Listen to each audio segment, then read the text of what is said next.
تو موسیٰ علیہ السلام نے ان کے سامنے ہونے پر کیا کہا؟ تو اس کا جواب دیا جا رہا ہے، آپ نے انہیں نصیحت کے طور پر کہا کہ میں اللہ تعالیٰ کی نشانیاں دکھاتا ہوں جو اللہ رب العزت نے مجھے معجزات عطا فرمائے ہیں۔ تم یہ کہتے ہو کہ یہ جادو کر رہا ہوں میں، یہ تو اللہ تعالیٰ پر جھوٹ باندھنا ہے، اس سے تو تمہاری بربادی ہے۔ اللہ تعالیٰ تمہیں عذاب سے تباہ کر دے گا، جس عذاب کو ٹالنے کی تمہیں کوئی قدرت حاصل نہیں ہوگی۔ موسیٰ علیہ السلام کی اس نصیحت پر وہ سارے لوگ یعنی آپ کے کلام کو سن کر جادوگر غیظ و غضب اور غصے میں آ گئے، ایک دوسرے سے مشورہ کرنے لگے اور بحث کرنے لگے کہ یہ کیسے اسے جواب دیا جائے، اور مشورہ ان کا موسیٰ علیہ السلام اور ہارون علیہ السلام سے چھپ کر تھا کہ وہ اس پر واقف نہ ہو جائے۔ آخرکار ان کو اسی پر اتفاق ہوا کہ یہ دونوں جادوگر ہیں، یہ تو ہمیں اس زمین سے نکالنا چاہتے ہیں، ہمیں ان سے سر توڑ مقابلہ کرنا چاہیے، اپنے اپنے دھاؤں اس کے سامنے لا کر اسے عاجز کرنا چاہیے، کامیابی پر ہمیں غالب آنا چاہیے اور ہمیں غلبہ حاصل ہوگا۔ حضرات محترم، حضرت موسیٰ علیہ السلام اور جادوگروں کا آخرکار مقابلہ شروع ہو گیا۔ سورہ اعراف میں اللہ رب العزت نے اس کا تذکرہ کچھ یوں کیا کہ انہوں نے کہا، اے موسیٰ، یہ تو آپ اپنا عصا ڈالے یا ہم اپنی رسیاں اور لاٹھیاں ڈالنے والے ہیں؟ آپ نے کہا تم ڈالو۔ جب انہوں نے ڈالا، لوگوں کی نگاہوں پر جادو کر دیا اور انہیں ڈرایا اور بڑا جادو لائے۔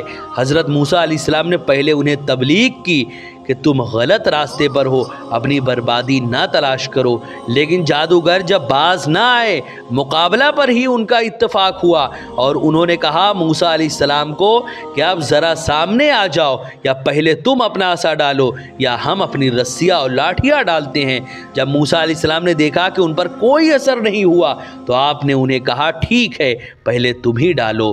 یاد رہے کہ جادوگروں کو موسیٰ علیہ السلام کا فرمانا پہلے تم ڈالو یہ جادو کی اجازت نہیں دی، بلکہ ان کی ضد پر انہیں پہلے اپنی رسیاں اور لاٹھیاں ڈالنے کی اجازت دی۔ ذکر کردہ بحث سے وہ اعتراض مندفع ہو گیا کہ موسیٰ علیہ السلام نے ان لوگوں کو جادو کرنے کی اجازت دی، حالانکہ جادو کرنا کفر ہے، کفر کی اجازت دینا بھی کفر ہے، تو آپ نے کیسے اجازت دی؟ اس کا جواب واضح ہو چکا ہے کہ آپ نے انہیں جادو سے روکا اور یہ بتایا کہ یہ باعث عذاب ہے، لیکن جب وہ جادو کرنے پر بضد تھے تو آپ نے کہا ٹھیک ہے، اگر اپنے کفر کی وجہ سے میرے معجزے سے مقابلہ کرنا ہی تم چاہتے ہو تو کر لو، تاکہ حق اور باطل میں فرق واضح ہو جائے۔ جب انہوں نے اپنی رسیاں اور لاٹھیاں ڈال دی تو لوگوں کی آنکھوں پر اثر کر دیا کہ وہ صحیح دیکھنے اور سمجھنے کے قابل نہیں رہی۔ اس سے واضح ہوا کہ جادو سے کسی چیز کی حقیقت کو نہیں بدلا جا سکتا، یہ صرف ایک بناوٹ ہوتی ہے۔ حضرات محترم، اگر جادو حق ہوتا یعنی ان کی کوئی حقیقت ہوتی تو یہ ذکر کیا جاتا کہ ان کے دلوں پر جادو کر دیا، یہ نہ کہا جاتا کہ انہوں نے لوگوں کی آنکھوں پر جادو کر دیا۔ حضرات محترم، بعض روایات میں یہ بھی ہے کہ انہوں نے رسیوں اور لاٹھیوں پر پارا چڑھا دیا تھا، پھر دھوپ میں رکھنے کی وجہ سے ان میں حرکت پیدا ہو گئی۔ لوگوں نے سمجھا یہ اپنے اختیار سے حرکت کر رہی ہے۔ ان کی حرکت دیکھ کر لوگ ڈر گئے، وہ ایک دوسرے کو ڈرانے لگے کہ بچ جاؤ، یہ تو سانپ بن گئے ہیں، کیونکہ کثیر مقدار میں تو خود جادوگر تھے اور پھر ہر ایک کے ہاتھ میں کتنی لاٹھیاں اور رسیاں تھی۔ اس طرح اس میدان میں ہر طرف سانپ ہی سانپ نظر آنے لگ گئے۔ حضرات محترم، اس کے بعد آخر کیا معاملہ پیش آیا؟ سورہ طٰہٰ میں اللہ رب العزت نے اس کا بھی ذکر کیا۔ اللہ نے فرمایا تو اپنے نفس میں موسیٰ علیہ السلام نے خوف پایا، ہم نے فرمایا ڈریے نہیں، بے شک آپ ہی غالب ہے، آپ ہی غالب آئیں گے۔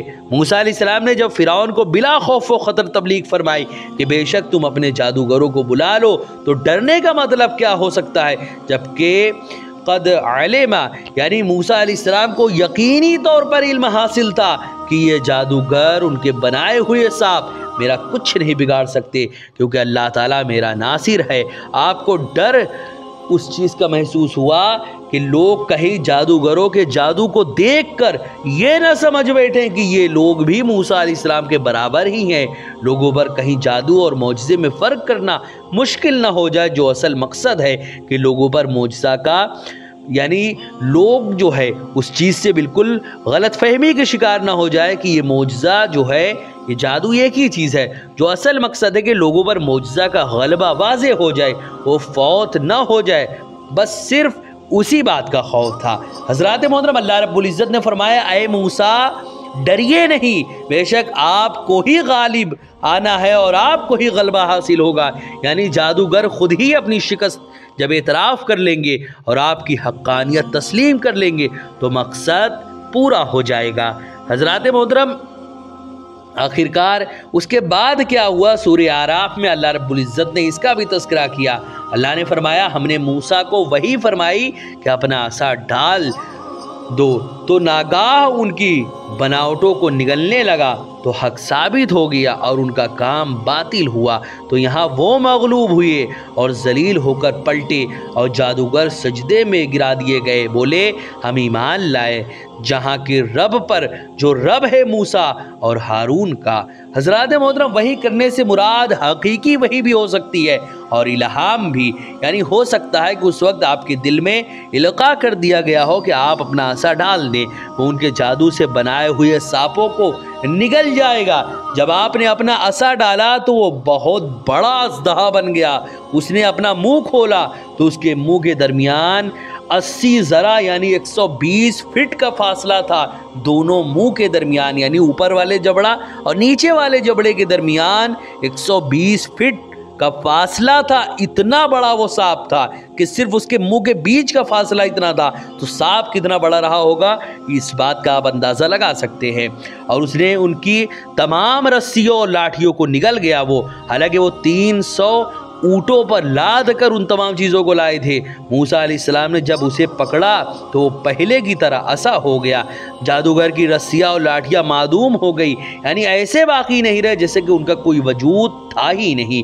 بعض جادوگروں نے دوسرے جادوگروں کو کہا یہ جادو نہیں ہو سکتا، کیونکہ جادو میں ایک چیز کی حقیقت نہیں بدلتی، صرف دوسرے لوگوں کی آنکھوں پر اس کا اثر ہوتا ہے۔ اگر یہ جادو ہوتا تو ہماری رسیوں اور لاٹھیوں کو نہ نگل پاتا۔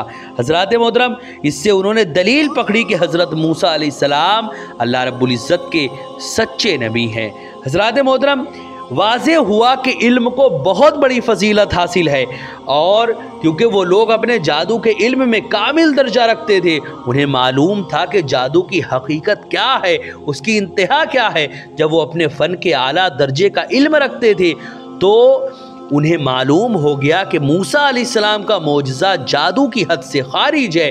انہیں یقین ہو گیا کہ اللہ رب العزت کی طرف سے عطا کردہ معجزات ہیں، یہ انسانی بناوٹ سے اس کا کوئی تعلق نہیں۔ اگر وہ اپنے جادو کے علم میں کامل درجہ نہ رکھتے ہوتے تو وہ معجزہ اور جادو میں فرق ہی نہ کر پاتے، بلکہ کہتے کہ وہ شخص جادو کے علم میں ہم سے زیادہ ہے، اسی لیے ہم اس سے عاجز آ گئے۔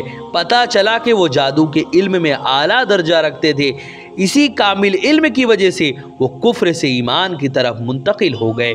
حضرات محترم، یہاں پر یہ بات ہمیشہ ذہن میں رکھیے گا کہ علم جو ہے وہ سب سے بڑی ہدایت ہے اور جہالت جو ہے وہ سب سے بڑی گمراہی ہے۔ اگر کوئی علم رکھتا ہے تو وہ کبھی بھی غلط راستوں کی جانب نہیں جائے گا۔ حقیقت میں اس کا علم اگر پختہ ہے تو کبھی غلط راستے کی جانب نہیں جائے گا۔ اور اسی طرح اگر کسی کے پاس یہ علم ہے کہ صحیح کیا ہے، غلط کیا ہے، کفر کیا ہے، شرک کیا ہے، حرام کیا ہے، حلال کیا ہے، تو وہ گناہوں کو تو کر سکتا ہے لیکن کفر اور شرک کے قریب کبھی نہیں جائے گا۔ یہ علم ہی کی برکت ہے جس کی وجہ سے وہ بچ جاتا ہے۔ اسی طرح اگر کوئی جاہل ہے جس کو پتہ ہی نہیں ہے کہ کفر کیا ہے، شرک کیا ہے، حلال کیا ہے، حرام کیا ہے، تو وہ جو من میں آئے گا، جو منہ میں آئے گا وہ کہے گا اور جو من میں آئے گا وہ کرے گا، اور اس طرح وہ گمراہ ہو کر کافر، مشرک، کچھ بھی بن جائے گا۔ اسی لیے سب سے بڑی ہدایت اگر کوئی ہے تو وہ علم ہے، اور سب سے بڑی گمراہی اگر کوئی ہے تو وہ ہے جہالت۔ اسی لیے علم حاصل کرے اور جہالت سے اپنے آپ کو ہمیشہ دور رکھیں۔ حضرات محترم، اب یہاں پر جب جادو کے علم سے ان کو اتنا فائدہ حاصل ہو گیا تو اے انسان ذرا غور کر کہ اگر تجھے اللہ رب العزت کی وحدانیت کا علم حاصل ہو تو اس میں کتنا ہی کمال ہوگا۔ حضرات محترم، جب جادوگروں نے یہ تمام معاملات دیکھا کہ موسیٰ علیہ السلام کے عصا نے ایک بہت بڑے اژدہے کی شکل اختیار کر لی، اتنا بڑا وہ اژدہا تھا کہ اس کے دونوں جبڑے کے درمیان کتنا بڑا فاصلہ تھا، تو 120 فٹ دونوں جبڑے کے درمیان کا فاصلہ تھا، تو سانپ کتنا بڑا رہا ہوگا اس سے آپ سمجھ سکتے ہیں۔ جادوگروں نے جب یہ معجزہ دیکھا تو آخرکار ان لوگوں نے کیا کہا، کیا وہ لوگ اسلام قبول کیے یا نہیں، اور پھر اس کے بعد فرعون کا کیا ہوا، اس نے آخر اس کے بعد کون سا ہتھ کنڈا اپنایا، یہ تمام باتیں انشاءاللہ ہم اگلے ایپیسوڈ میں جانیں گے۔ ویڈیو پسند آئے تو ویڈیو کو لائک کریں، شیئر کریں، اور اگر ہمارے محمدی چینل پر نئے آئے ہوں تو اسے ضرور سبسکرائب کر کے بیل آئیکن کو بھی ضرور دبائیں تاکہ اس طرح کی تمام انفارمیٹیو ویڈیوز آپ تک ضرور پہنچے۔ آپ سے گزارش ہے کہ ہمارے چینل پر جتنی بھی ویڈیوز ہیں آپ خود بھی دیکھیں، اپنے دوستوں، احباب، رشتہ دار اور ملنے جلنے والوں کو بھی ضرور شیئر کریں۔ السلام علیکم ورحمۃ اللہ وبرکاتہ۔